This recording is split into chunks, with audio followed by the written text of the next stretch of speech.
বাংলাদেশের রাজনীতিতে কি আসছে এক নতুন ধর্মীয় মেরুকরণ?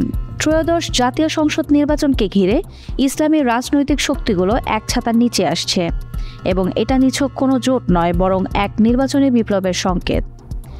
জামায়াতে ইসলামী থেকে চরমোনাই, খেলাফত থেকে জমিয়ত, সবাই এখন একক প্রার্থী দেওয়ার লক্ষ্যে ঐক্যবদ্ধ হওয়ার পথে। দীর্ঘদিনের বিভাজনের পর এমন ঐক্য বাংলাদেশের ভোট রাজনীতিতে আনতে পারে এক গেম চেঞ্জিং মুহূর্ত। এই সম্ভাব্য জোটের নেতৃত্ব দিচ্ছে দুই বড় দল, বাংলাদেশ জামায়াত ইসলামী, ইসলামী আন্দোলন বাংলাদেশ চরমোনাই। এছাড়াও ইতোমধ্যে যুক্ত হয়েছে অন্তত 8টি ইসলামপন্থী দল: খেলাফত মজলিস, জমিয়াতে উলামায়ে ইসলাম বাংলাদেশ, নিজামী ইসলাম পার্টি, ইসলামী ঐক্যজোট, বাংলাদেশ খেলাফত আন্দোলন, জমিয়তে মুদারিসিন, বাংলাদেশ ইসলামী ফ্রন্ট, ইসলামী ঐক্য আন্দোলন।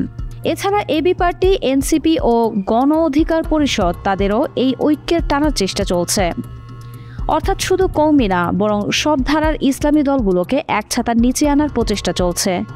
2023 সালের 5 আগস্টের ছাত্র জনতার গণ অভ্যুত্থান, এরপর প্রধানমন্ত্রীর পদত্যাগ ও রাজনৈতিক শূন্যতা, এই প্রেক্ষাপটেই ইসলামী দলগুলো নতুন করে তাদের অবস্থান ভাবতে বাধ্য হয়েছে। দীর্ঘদিন প্রান্তিক হয়ে থাকা ইসলামী রাজনীতির নেতারা বুঝেছেন ছোট ছোট দলে ভাগ হয়ে তারা কোনো ভোটে টেক্কা দিতে পারবে না, ফলে একক প্রার্থী দিয়ে নির্বাচনে যাওয়ার পরিকল্পনা করছে তারা। এই ঐক্য শুধু সুবিধাবাদী জোট নয়, বরং বলা হচ্ছে নীতিনির্ভর, আদর্শিক ও সাংগঠনিক সমঝোতা করার চেষ্টাও করা হচ্ছে। চরমোনাই ও জামায়াত, এই দুই দল অতীতে একে অপরের তীব্র সমালোচক ছিল, কিন্তু এখন সেই বিরোধ পেছনে ফেলে তারা মুখোমুখি বসছে। কেন? বিশ্লেষকরা বলছেন, বর্তমানে রাজনৈতিক ব্যবস্থায় ইসলামী ভোট প্রায় 12 থেকে 15%। এই ভোট ছড়িয়ে থাকলে তার প্রভাব থাকে না, কিন্তু ঐক্যবদ্ধ হলে সংসদীয় রাজনীতিতে ভারসাম্য তৈরি করতে পারে। তাই এখন প্রশ্ন হচ্ছে, এই ঐক্য কি আদর্শিক মূল্যবোধের কারণে, নাকি কেবল রাজনৈতিক টিকে থাকার অস্ত্র? হেফাজতে ইসলাম বাংলাদেশ নিজেকে এখনও অরাজনৈতিক সংগঠন বলে ঘোষণা দিয়ে রেখেছেন, তবে সংগঠনটির ভেতরে থাকা বেশ কয়েকটি ইসলামী দল নিজ নিজ সিদ্ধান্তে এই জোটে যুক্ত হতে পারে।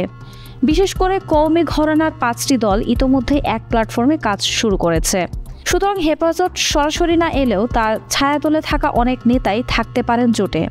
আর যদি এমন হয়, চরমোনাই প্লাস জামায়াত প্লাস হেফাজত ঘরানার নেতারা এক প্ল্যাটফর্মে আসেন, তবে সেটা হবে দেশের রাজনীতিতে ধর্মীয় ঘরানার সবচেয়ে বড় ঐক্য। অনেকেই বলছেন, জোট গঠনের ঘোষণা দেওয়া এক জিনিস, কিন্তু বাস্তবে একক প্রার্থী নির্ধারণ, আর্থিক সমন্বয়, ভোট ভাগাভাগি বন্ধ করা, এই কাজগুলো অত্যন্ত কঠিন। এছাড়া নির্বাচনী তফসিল ঘোষণার পর রাজনৈতিক চিত্র বদলে যেতে পারে। কোনো দল আওয়ামী লীগ বা বিএনপি জোটে না গিয়ে নিজেরাই নির্বাচনে যাবে কিনা তা নিয়েও ধোঁয়াশা আছে।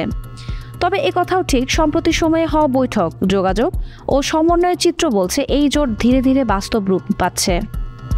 বাংলাদেশের রাজনীতি এক নতুন সন্ধিক্ষণে দাঁড়িয়ে। ইসলামী দলগুলো যদি সত্যি ঐক্যবদ্ধ হতে পারে, তবে সংসদে তাদের কার্যকর ভূমিকা দেখা যেতে পারে। তবে এও মনে রাখতে হবে, এই ঐক্য কতটা স্বচ্ছ, কতটা জনমুখী আর কতটা গণতান্ত্রিক, সেটাই হবে ভোটারদের আসল প্রশ্ন।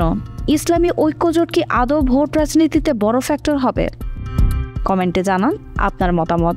এখন এই পর্যন্তই। সাথে আছি হ্যাপি ডেলিমেন্ট।